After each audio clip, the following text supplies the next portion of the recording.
How are you going, everyone? It's Duncan from Overland Journals. In my last video, I talked about dual battery systems and DC to DC chargers. In this video, I'm going to talk about, well, whether really do you need a dual battery system?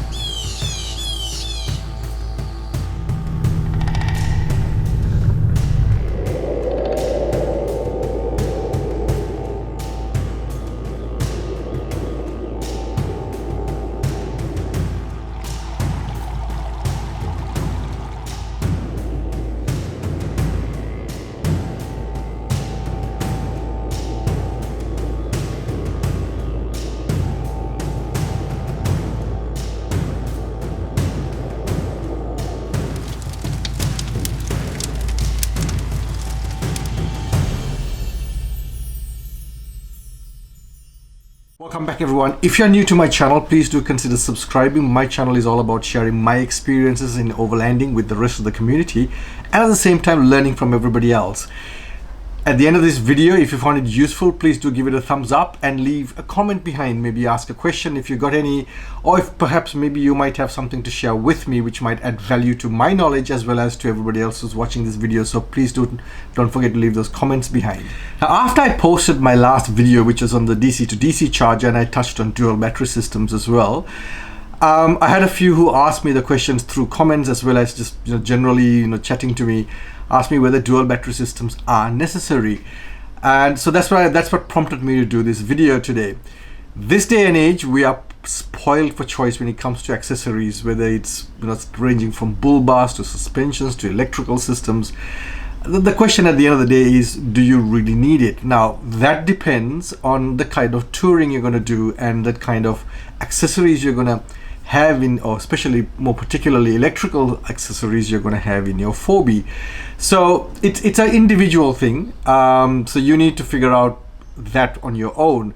But in this video, I'll touch on certain things that I looked into when I was building my 4x4 and the previous 4x4s I've had. Now, in brief, do you need a dual battery system? What's the purpose of a dual battery system? Well, a dual battery system is where you have a second battery, more particularly a deep cycle battery, as I touched in my previous video. And if you missed that, link above and in the description below.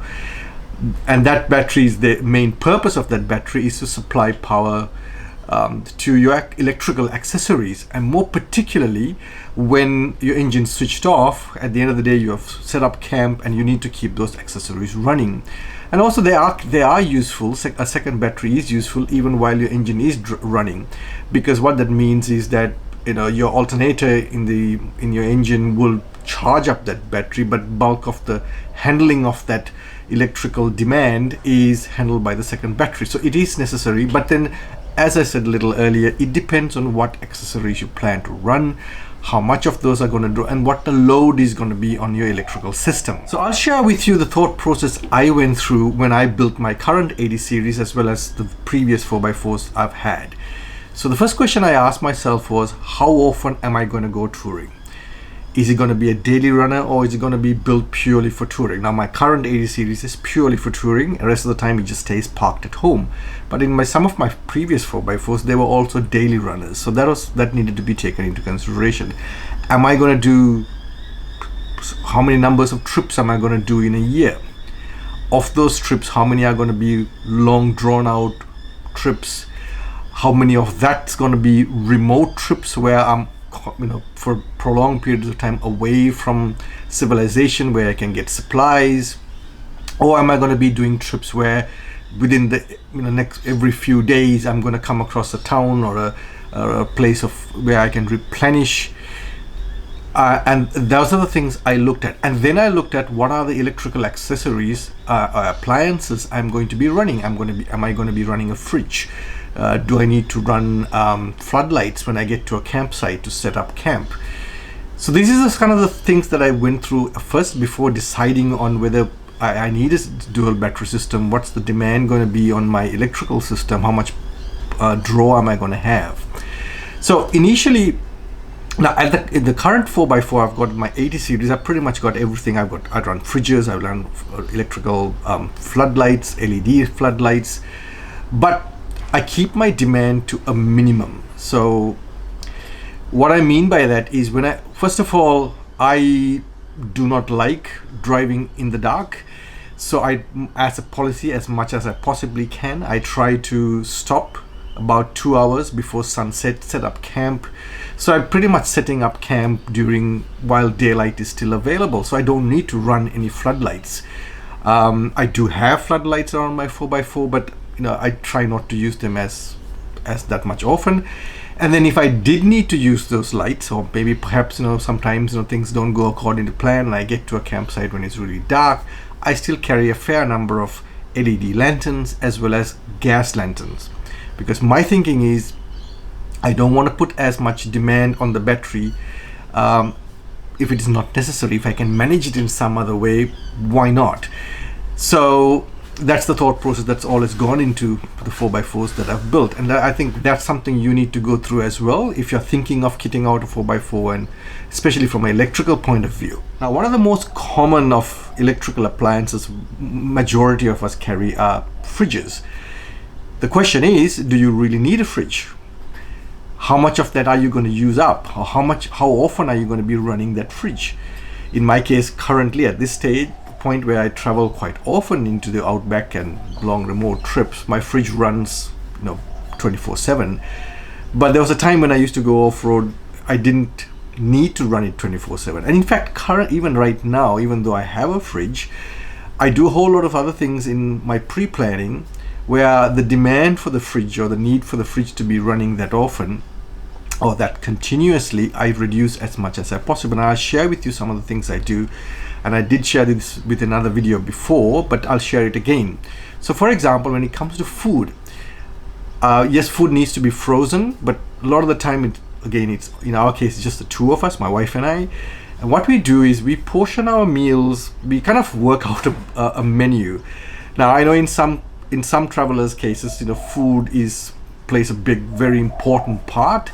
In our case, yes, we love a good meal, a good tasty meal, but it doesn't play a huge important role as compared to visiting sites, meeting people, learning local cultures, and so on.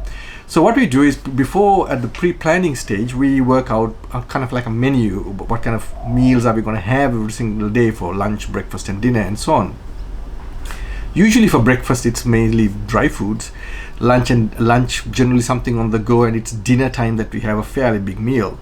So what we do is we pre-prepare these meals, especially the evening meals, whatever it is, it doesn't matter. We pre-prepare them, and then we, according per meal and based on the portions that we both consume, in my case pretty huge portions, we vacuum pack these. So we vacuum pack these and then throw them into the fridge. So that way we don't need to run the freezer constantly, because these are vacuum packed. We also buy these dehydrated meal packets. Those don't even need to go in the fridge. They can just stay in one of the containers in the 4x4. So the demand for the fridge is that much less.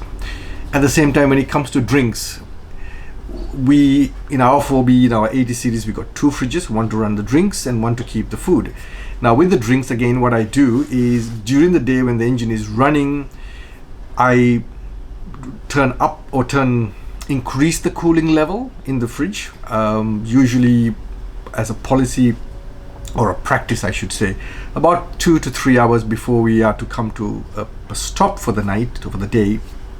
I crank up the cooling in my second fridge so that my drinks, the beers or whatever I've got in there, especially if I'm traveling during summertime, I increase the cooling so that when we get to a campsite and we switch off for the day, I actually switch off that fridge. That second fridge where I keep my drinks, I switch it off. But because I'd cranked up the cooling for a while before I stopped, the coolness remains pretty good throughout the night. And especially in our conditions where we are traveling in desert conditions, ambient temperatures in the evening drops down considerably. So that coolness stays pretty good for a long period of time until at least the next morning comes around. So the second fridge, which is our drinks fridge, gets switched off. So I don't need to run that fridge. The second fridge, where we keep our food and dairy and that sort of thing, I will either well, not necessarily switch off, but I might actually reduce the demand for cooling. So I might go from, during the daytime when the engine was running, I might have been at -12 or -11, depending on what I need to do or achieve through the cooling. I might then bring it all the way down to about 0 or -1, so the fridge runs that much less. So again, you need to figure it out. Do you really need a fridge? In the early days when I used to travel and I had my previous 4x4s, at the start I didn't even have a fridge. I had an esky, or a cooler box. For those of you who don't know what an esky is, I had a cooler box and I used to pile in ice into this thing and then kept my food frozen or cold enough. And then if I was in areas which is not really very remote, and every say second day or third day I came across places where I could replenish, then I would then throw away the melted ice. I wouldn't even throw it away. I would take the melted ice and I would use it. I would pour them into my tank where I use for washing, and then I would replenish it with ice, which I buy from the wherever I can, like a service station or wherever, or a shop, and that kept my food cold. So I didn't really have a fridge. I had an esky. So that way, you need to look at how you're going to travel, what your needs are going to be, and whether you really need a dual battery system. And if you're getting into the lifestyle to start with, my advice is don't even bother with a second battery system or a dual battery system or a second battery. Don't bother with it. As you progress with your touring, then you would figure out what you need and what you don't. Other appliances or demands for electrical supply would be charging up camera batteries or cell phone batteries or something similar. Now, they don't draw a whole lot of current, so you could actually get them charged up while your engine is running, while you're on the go. So you don't necessarily have to do it while you're parked.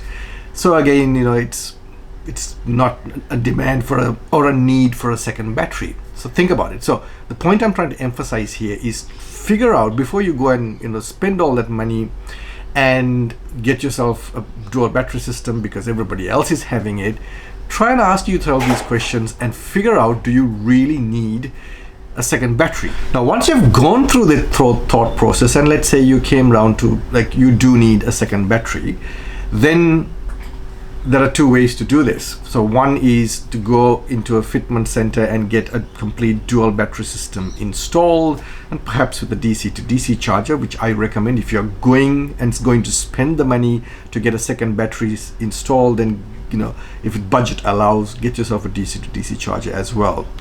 Installing the second battery, that can be a bit of a challenge because not all vehicles, particularly the newer ones, there's not much space in the engine bay to start with.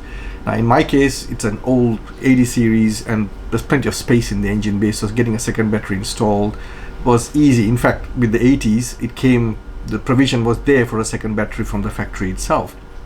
So easy, but a lot of the newer vehicles don't have that much space, and ideally deep cycle batteries don't like heat. So ideally, if you can, try avoiding putting your deep cycle battery in the engine compartment where there's a lot of heat.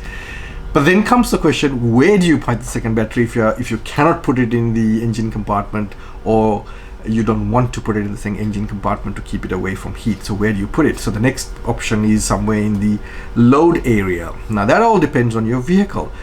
If it is a wagon, then the load space available in the back of the wagon is limited. Now, do you want to put a battery at the back? And then that depends on how much of packing you do and how much of stuff that you carry with yourself. You may have space, you may not have. So these are things you need to figure out and consider, and then get it installed. Alternatively, if it's a daily runner, now you got to remember, when you put in everything that you adds weight. So if it is a daily runner, do you really want to carry all that weight around? And if you're only going to do a few trips in the year, and majority of the time, 80% of the vehicle's life is running around in the city, do you really need to carry all that weight all the time? So an alternative to having a permanently installed system is to get one of those battery packs. There's a number of suppliers out there and they sell you this battery pack. So it comes with the battery, it's a plug and play unit, and some of them actually come with built-in DC to DC chargers. So all you have to do is get a cable running from your alternator, your engine bay, to the back or wherever you want to keep this battery pack, and plug it in. Usually comes with an Anderson plug it in, and then you're good to go. So that might be an alternative to consider, because that you will remove when you're not doing a trip, keep it at home somewhere, and then when you're about to go on a trip, put it into the designated location where you would intend to keep the battery pack, plug it in, plug the accessories into it, and you're good to go. So that's something to consider. So that's been always my thought process whenever whether I went for electrical system within my 4x4 or anything else. I always went through that process. Do I need it? How much of it is going to serve me? There's costs involved as well. So you're going to spend all that money, then you've got to take use out of it to get that money back in return. So go through that process of thinking, and then figure out whether you really need it or not. So I hope this video was useful. If you liked it, please do give it a thumbs up, and if you've got any more further questions, please do write to me as a comment in the comment section below, or by email, or whatever that is convenient for you. So thanks for watching, guys, and once again I hope you found it useful. Please do give it a thumbs up and subscribe if you haven't subscribed already, and I'll see you in my next video, which will be next week.